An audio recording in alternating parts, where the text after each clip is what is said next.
darling अब हमारा ये कमाल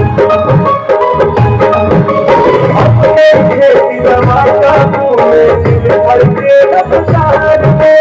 आवे ना जल्दी से डार्लिंग अब हमारा ये कमाल